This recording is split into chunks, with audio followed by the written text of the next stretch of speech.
मित्रों जय माता दी। आप देख रहे हैं धर्म शिक्षा। मित्रों ऋण एक ऐसा शब्द है जिससे छुटकारा पाना सभी चाहते हैं। सभी चाहते हैं कि मेरे ऊपर कोई भी किसी भी प्रकार का ऋण ना रहे, मैं किसी का ऋणी कभी ना रहूं। ऐसे में लोग अक्सर पैसे का या धन का ऋण लेते हैं किसी से।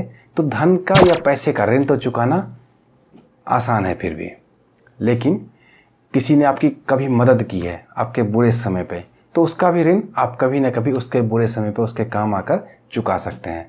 लेकिन एक ऐसा ऋण है जिसे चुकाया नहीं जा सकता है, वो होता है माँ बाप का कर्ज, माँ बाप का ऋण। मातृ ऋण और पितृ ऋण से मुक्ति नहीं मिल सकती है, क्योंकि हम जो भी हैं आज वो सभी अपनी माँ बाप के कारण ही संभव हो पाया है। तो इस कर्ज से छुटकारा नहीं पाया जा सकता, इससे चुकाया नहीं जा सकता है। हाँ, इसे थोड़ा सा कम किया जा सकता है। कब? जब किन्हीं के माता पिता की मृत्यु होती है तो उनका श्राद्ध कर्म जो होता है वो अच्छे से अगर वो कर देते हैं तो इस ऋण को वो कुछ हद तक कम जरूर कर सकते हैं। गरुड़ पुराण के अनुसार हमारे जो भी पितर होते हैं वो साल में एक बार पितृपक्ष के समय में धरती पर आते हैं हमें देखने के लिए। तो ऐसे में जब वो आते हैं तो उनका स्वागत हम करते हैं। स्वागत कैसे करते हैं? लोग तर्पण करते हैं, पिंडदान करते हैं, उनके निमित्त ब्राह्मणों को खिलाते हैं।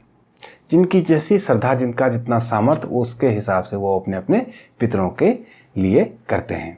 जो कुछ नहीं कर पाते कम से कम उनके निमित्त ब्राह्मणों को जरूर खिलाते हैं। ब्राह्मणों को खिलवाने के पीछे ये एक लॉजिक होता है कि गरुड़ पुराण में ऐसा कहा गया है कि जब हमारे पितर यहाँ पे आते हैं तो वो यहाँ से भूखे ना चले जाएं, तो उनके निमित्त किसी ब्राह्मण को खिला दिया जाता है, ताकि ऐसे मान्यता के साथ कि उनके लिए ये खाना हुआ। तो अगर किन्हीं स्त्री पुरुष की माता जी की मृत्यु हो गई है तो उनके लिए मात्र नवमी के दिन, यानी कि श्राद्ध में ही, पितृपक्ष में ही नवमी के दिन जो आती है उस दिन ब्राह्मण भोजन करवाया जाता है। किसके लिए? जिनके की माता नहीं होती है उनके लिए।